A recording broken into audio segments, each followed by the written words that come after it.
सर्वदा वंदे को मातरम मेरे समस्त सनातनियों।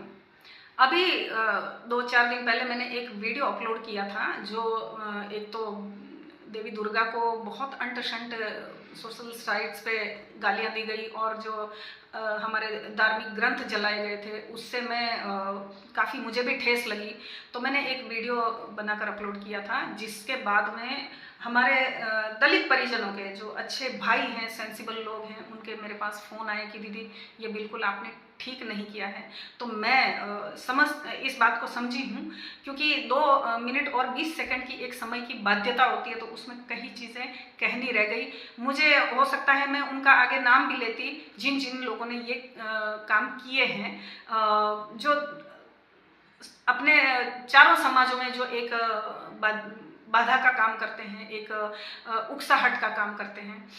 मैं इस चीज़ को समझ रही हूँ कि मैंने तो स्वयं ने बहुत दलितों के लिए बहुत काम किया है और वो हमारा एक अभिन्न अंग है। हम तो उस धरती से आते हैं जहाँ भगवान वाल्मीकि को और रविदास जी महाराज श्री को एक भगवान का दर्जा दिया जाता है। मैं उस परंपरा से आती हूँ। मेरा ऐसा पर्सनली किसी को ठेस पहुँचाने का कोई व्यक्तिगत कोई इरादा नहीं था। फिर भी यदि आप लोगों में से किसी भी मेरे दलित परिजन की कोई भावनाएं आहत हुई हो तो मैं हृदय से क्षमा प्रार्थी हूँ। मैंने कभी जातियों का नाम नहीं लिया है, पर ये इतना प्रचारित किया जा रहा था और इतना लोगों को उकसाया जा रहा था कि ठेस मुझे भी लगी। लेकिन फिर भी मैं ये चीज़ एडमिट कर रही हूँ कि मुझे फिर भी थोड़ा सा एक समय की बाध्यता के कारण एक जो नहीं होना चाहिए था वो वैसी भावना लोगों में पनपी। मैं हमारे जो दलित परिजन हैं उनमें मैं आप लोगों से सबसे कहना चाहती हूँ, मैं ऐसे कितने ही दलित परिवार बता सकती हूँ जिनके लिए मैंने बहुत काम किया, जो मेरे बहुत आत्मीय हैं, मेरे चूल्हे चौके तक आते हैं और मैं उनके घर में खाना खाती हूँ।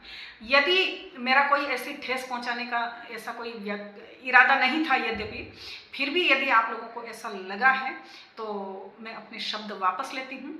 और मुझे मेरा परिवार मेरे लिए मायने रखता है, मुझे मेरे शब्द मायने नहीं रखते हैं।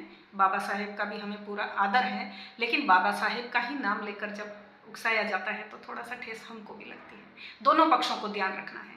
मैं अपने सभी दलित भाइयों से एक करबद्ध मैं आपसे एक प्रार्थना करती हूँ कि मेरे कारण यदि आप लोगों को हृदय को कोई आघात पहुंचा हो तो उसके लिए मैं बहुत क्षमा प्रार्थी हूँ। मैं आप लोगों के लिए सदैव उपस्थित हूँ। आप लोग मुझे पुकार करेंगे वहां तक मैं आऊंगी और सदैव आप लोगों के लिए काम करूंगी। मेरा कोई राजनीतिक मेरा मुद्दा नहीं है, ये कोई मेरा राजनीतिक एजेंडा नहीं है। आप लोग हमारा परिवार हैं, एक ही पिता के हम 4 पुत्र हैं और आपस में हम अपना सिर फोड़ें ये अच्छी बात नहीं है। तो सभी पक्षों में अच्छे बुरे लोग हैं, ऐसा नहीं है। तो उन सभी को ध्यान रखना है, हम सभी ध्यान रखेंगे और एक अच्छी एक समाज बनकर हम सबको दिखाएंगे और भारत को पुनः विश्व गुरु बनाएंगे। कोई कटुता मन में नहीं लाइए, कोई समस्या हमारे दौरान में नहीं है। वो यदि है भी तो राजनीतिक प्रेरित है और कुछ विध्वंसकारी लोगों के कारण है जो कि अपना स्वार्थ साधने के लिए आप में और हम में भेद पटक रहे हैं। ऐसे लोगों से बचिए, हम भी बचेंगे, आप भी बचिए। मैं अपने समस्त दलित परिजनों से मैं कहना चाहती हूँ, करबद्ध मैं आप लोगों से मैं क्षमा प्रार्थी हूँ। ऐसा मेरा कोई इंटेंशन नहीं था आप लोगों को ठेस पहुँचाने का।